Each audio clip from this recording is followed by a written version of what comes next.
registered master electrician, BS graduate of Ateneo. I have an MBA honors. Short story with my playing career. First year, I was a graduate of Papua Cardinals, if you're familiar. Kami dati NITN, na. So I used to play with the Team B NCAA varsity team ng Papua. Hindi lang pinagpala sa akin, kaya hindi ako nakapag-pursue. So I finished my studies sa Papua. Then pursue ng 1 year sa Cisco Networking. So I'm a licensed Cisco CNA before. And after that, sinabay ko ako sa Ateneo Grad School sa Katipunan. So I finished my MBA there. So bakit ko sinasabi yung mga ganito? Anong relationship sa basketball, yung career, pag-aaral? It's number one, focus. Focus ako dati sa studies and as an athlete. So paano ko napagsasabay yung pag-aaral ko na may maintaining grade ako, tapos diba nagpractice kami ng 4 p.m. to 6 p.m. minsan 1 p.m. to 5 p.m. Depende kay coach. Pag tinawag kayo ng practice mo, next day. Pero paano ko na-manage yung mapagtapos yung pag-aaral ko while playing? So, isa lang ang nagyan ako group. Yung number 1 goal ko is to develop my group, yung career ko. So ngayon, bakit ko sinasabi sa inyo ito as a young player? Ngayon kasi nakikita ko sa inyo, nalaro kayo, nag-aaral kayo. Diba?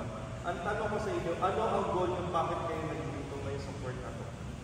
Anong goal nyo sa sarili? Tanong ko. Kayo, kung isa-isa, ano ang goal nyo? Bakit kayo nandito ngayon sa court? Ikaw, tanong ko sa'yo. Bakit bukas? Ikaw, kuya. Anong reason mo? Bakit kayo nandito sa court ngayon? Anong goal mo? So I guess pare-pareho lang din tayo ng ginagawa ngayon. Bakit tayo nandito sa court? So isa lang ang goal natin, di ba? To develop our skills, endurance, di ba? As a team player. Now, ako, ano ba position ko na ngayon sa work? Na-apply ko sa pagiging basketball player ko sa trabaho ngayon. So being a listener, being a team leader, na-apply ko sa pagiging pagkatrabaho sa team leader. Okay. Yung ibang kung mapapasin nyo, ito, yung ibang mga professionals ngayon, bakit yung iba walang nag-a-attend sa buhay nila? Kasi hindi yung masabi sa buhay. Ako, at the age of 28, I have my own house, I have my own car, I have my own motorcycle, 3, okay, kasi nagyaya ko. So those are my achievements. Bakit? Meron kasi akong goal. Diba? Ganun din tayo sa basketball.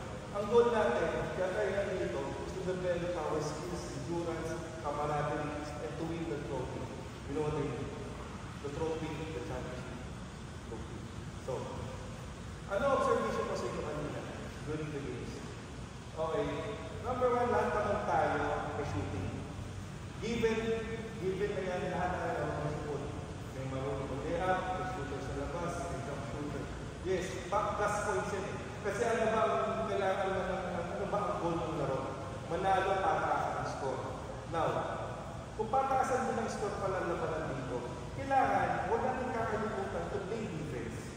Para yung kalaban, hindi tumaas ang score. Gets yung point ko? Intindihan nyo. Okay.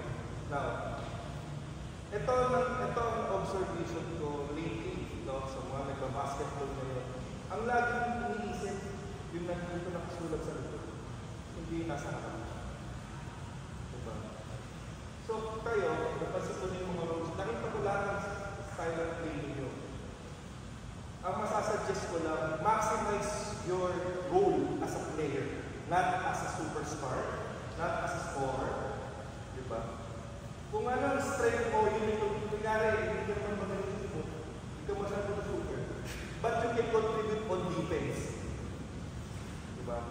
Tandaan nyo, best example, one of the favorite teams kasi NBA before is Chicago Bulls. The trio, Jordan, Pippen, and Rodman.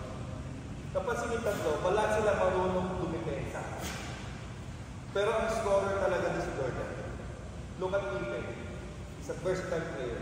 He can play the point guard, he can play the 2 guard position, he can play the 3 forward position, 4 or 5. Pero ano kayo yan? He's only a 6'7 player with a wingspan of a 6'9. Pero he can play defense. So yun yung sinasabi ko. Napansin ko sa inyo kanina, hindi ko naman kayo napagalitan. This is just my opinion and it's my observation. We have to play defense. Sa practice, sabihin lang natin, practice lang yan. Wala yan, hindi counted yan. Alam niyo ba ang mindset ni Jordan? Jaworski, the legend PB player. Janja Barrientos. Ang mindset nila lagi, during the practice and during the game, isa lang yan. Player development. We play as a team.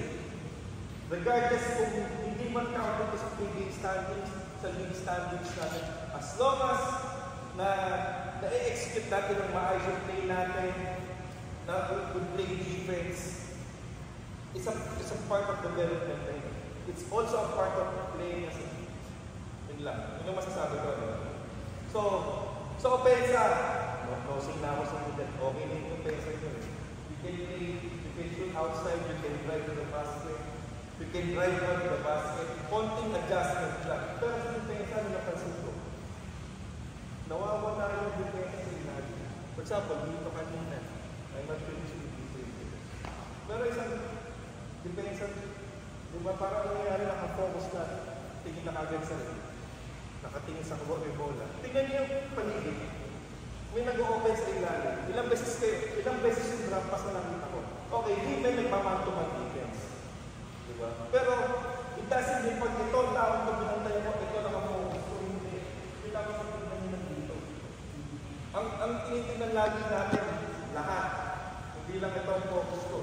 Kung mapapasin yung mga ibang magagaling defender, may depensa na dito yung bola. Ito yung pinapantay niya. Nakaganyan yan, nakaready siya dito. Anytime ipasa sa kanya bola, makakakita mo ito. Diba? Dito pala naka-defense na ito. Yun lang yung sinasabi ko. Diba? Pag wala sa kanya bola, okay, nandito siya. Ako yung defender. Nandun yung bola. Hindi ko rin nandito sa side na to. Kung may cutter, diba? At least, kung sakaling tumira to, nandito yung kalaban ko, may pumasok dito, wala na, naiwanan na ako sa nyalang ng nakapag-box out na siya. Diba? Yun lang yung sasabi ko. Number 2, box out. Guys, pag nangyari sa ilalim, lalo pag big man, matik na yan. Pag yung tumira yung kalaban, kakampi ko, nakatumama lang ako. Nantay ko lang bumagsak yung bola. Hindi ganun. We have to play defense. Box out pa rin. Diba? Box out lang. Huwag yung nakalimutan bumax out. Yun lang yung natandaan. Pag na-develop nyo ang defensive skills nyo, kontrolanan nyo ang buong lahat. From the 12 minutes start of the 4th quarter until to the last second of the 4th quarter. Dapat you always play defense from start to finish. Tandaan nyo. For example, yung iba naman sa atin, lumalamang na. 20 na lamang natin. Relax na tayo. Hindi ganun ang laro yung basketball. Hindi ganun. Kahit lamang ka ng 20, nag-relax ka. Mahahabol ka. Bakit? Nabayang mo defense mo. Diba? So, kahit lamang ka ng 20, i-maintain yung lead. Pahirapan pa rin yung kalaban. Kung lumaki mo ng 30, mas maganda. Ibig sabihin, maganda rin ang offense nyo. Kasi, ang mindset ng kalaban, pag natambakan nyo lalugan, wala na sila ng starting. Pare, 20 na naman. Tapos magandang ma-defense nyo. Kung siya lumalamang ng 30, 40, lalo nag-demoralize sa kalaban. Hindi, diba? Hindi, makikita ka kayo ng ibang tao na itong team na to, well-disciplined. Tandaan nyo, disiplina. Kasi hindi porket lamang na kami magpakabayaan ng team natin. Lalo yung retail defense. Lalo defense. Okay? Are we clear, guys? Okay. Now, ano relationship din sa work kanina? As a project manager of certain companies, parang ako ang court general. Ako, ang court general meaning the point guard or the team captain. Diba? So, yung bilang team captain mo, sino mo ng team captain mo, you should lead the team. Okay? So, gano'n. Coach, ikaw. Lahat ng sinabi mo, ito nakakatuwa. Ngayon lang tayo nakakita ni Engineer maglaro. Yung observation niyan, lakas. Wala ko sinasabi dyan, wala akong kinikwento dyan. Same, lahat ng sinabi niya, yun yung kailangan natin improve. So, thank you Engineer for that. Yan. Up na tayo, team. I-close na natin. Thank you for the inspirational words. Sinong captain ball? Go. Lead. Come on, man.